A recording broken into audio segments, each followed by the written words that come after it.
Le commentaire de texte est un exercice également proposé au bac et qui présente certaines difficultés pour les élèves.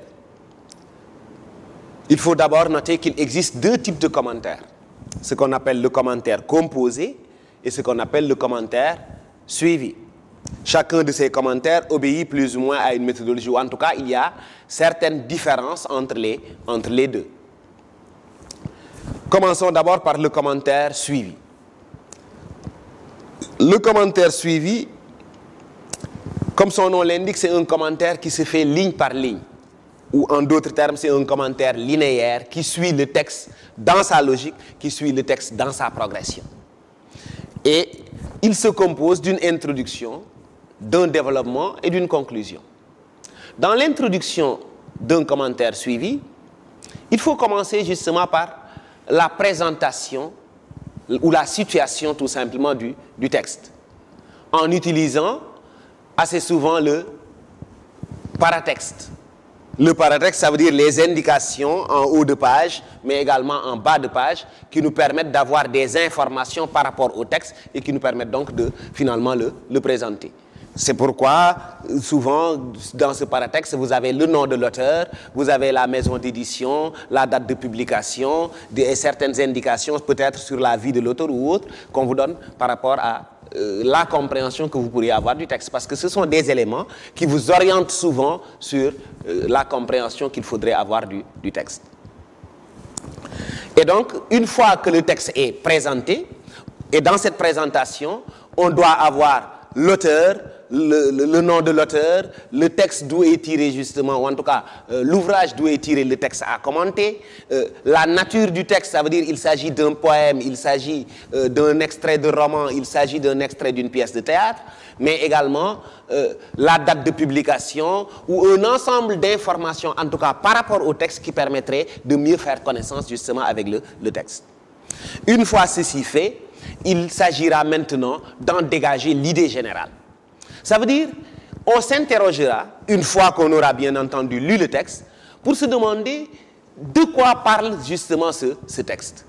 Sur quoi se prononce justement l'auteur? De quoi s'agit-il? Quelle est la problématique qui est soulevée? Sur quoi se prononce véritablement l'auteur? C'est cela qu'on appelle l'idée générale. Ça veut dire, qu'est-ce que l'auteur a voulu montrer à travers justement ce texte? Sur quoi se prononce-t-il? Ensuite, maintenant, il s'agira d'annoncer le plan. Mais lorsqu'il s'agit d'un commentaire suivi, l'annonce du plan se fait en divisant le texte en parties. Il s'agira de chercher à voir dans le texte quelles sont les grandes idées qui sont développées et justement de diviser le texte en parties et surtout de donner un titre à chaque partie. C'est pourquoi, par exemple, vous verrez, on dira... Ce texte peut s'articuler autour de 3 mouvements, ou bien ce texte peut s'articuler autour de 2 mouvements, de la ligne telle à la ligne telle, ou bien du vers tel au vers tel quand il s'agit d'un poème, et je mets 2 points, je donne un titre. Ou alors, vers tel à la fin, je mets 2 points, je donne un titre.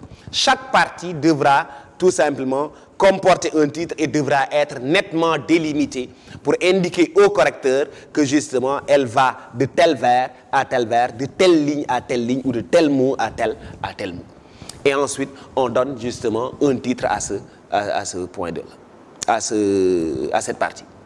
Ensuite, dans le développement, le commentaire repose essentiellement sur 2 choses. L'interprétation et l'explication. Interpréter, expliquer.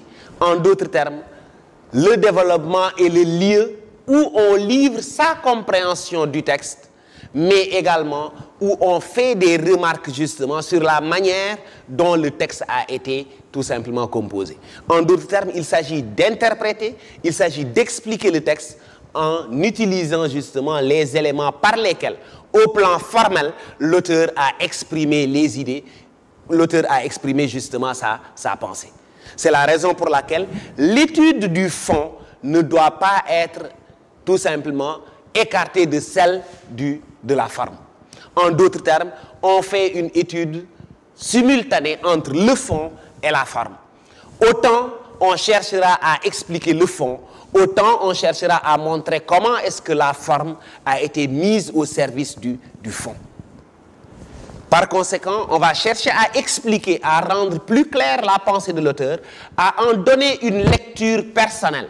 Et c'est pourquoi cette lecture personnelle doit être prise en charge justement par l'analyse de ce qu'on appelle justement les différents outils qui permettent de commenter un texte et qu'on appelle essentiellement les outils d'analyse.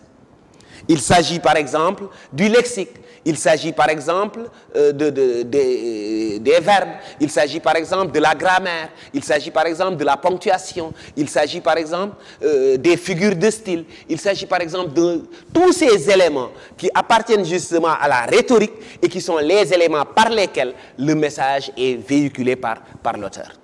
En d'autres termes, il s'agit tout simplement de chercher à expliquer le fond par la forme.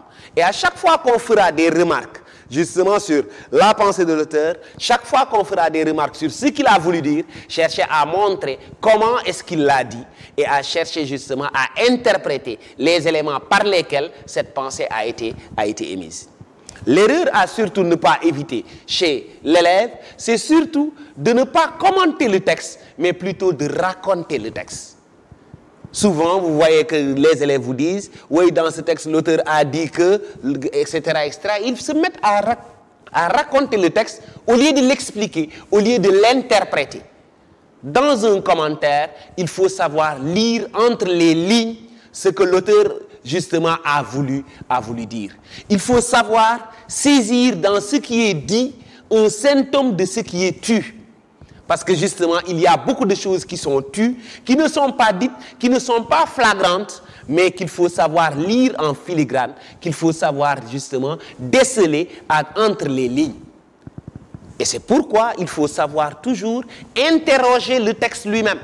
Parce que justement, la réponse aux questions que nous nous posons se trouve dans le texte.